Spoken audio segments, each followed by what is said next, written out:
All right, Steve here. It is March 6, 2026. Last time we talked, we went deep on vertical spreads. Today, we're going to level up. We're moving into a strategy that frankly separates the pros from the amateurs. We're talking about the calendar call and the calendar put. This is all about trading time itself. So let's get right into it.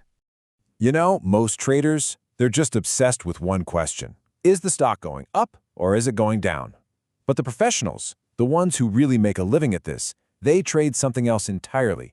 They trade time. And a calendar spread? Well, that's our tool. It's how you get paid for your patience, especially when the market is just sitting there going nowhere. Okay, so let's break this thing down. Let's look at the anatomy of the trade. The concept at its heart is actually pretty simple, but it's powerful. Now, you remember with a vertical spread, everything happens on one expiration date. A calendar is different. We use two different expiration dates, but, and this is the key, the exact same strike price. That little twist changes everything. You're not just betting on price anymore, you're actually putting time on your side. So here's the play-by-play. You are selling an option that's going to expire soon, one that's decaying really fast. And at the same time, you're buying a longer-term option that's holding its value much better. The whole goal, the reason we do this, is to profit from that accelerated time decay, what we call theta, of that short option you sold. Let's make this real. Imagine you're on the Schwab platform. Here's how you build it. First, you sell that front month option. Let's say it expires in just 7 days. Then, right after, you buy a back month option, maybe one that expires in 30 days, at the very same strike price. I want you to think of that option you sold, the short one, like a melting ice cube. It's just going to lose its value way, way faster than the one you bought. Now you can build this exact same structure with either calls or puts. The mechanics, the setup, it's identical. But which one you choose, well, that depends on your outlook for the market.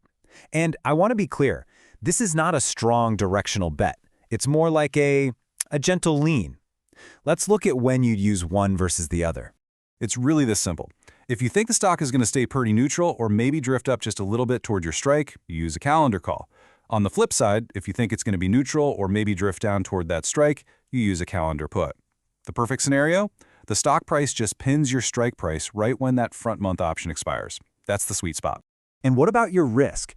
This is absolutely crucial. Your risk on these trades is always limited to what you paid to put the spread on. That's it. On the Schwab platform, you'll see this listed as a net debit. That number you see, that is the absolute most you can ever lose on this position. Period. All right, now for the pro tip. This is the piece of the puzzle that separates the folks who make a little money from the folks who really understand this trade. See, it's not just about time decay. There's another, much more powerful force that we can use to our advantage. So, if time decay is the engine of the trade, what's the turbocharger? What is the calendar trader's secret weapon that can really make your profits pop? It's volatility. And let me be perfectly clear about this.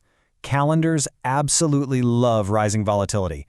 If you put one on when the market's kind of quiet and then all of a sudden things get noisy or people get scared, the value of your position can just explode.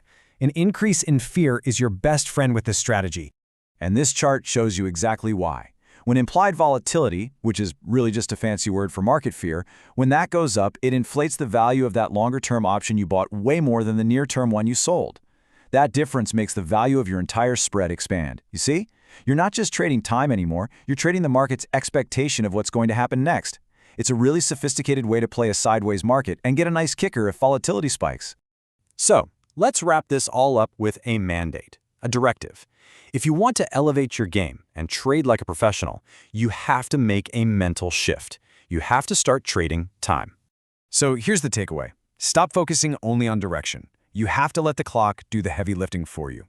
A calendar spread is your tool. It's how you get paid for being patient, profiting not from some huge move, but from time decay itself. You need to start making time an asset in your portfolio. This is Steve. Watch the calendar, and I'll see you at the open.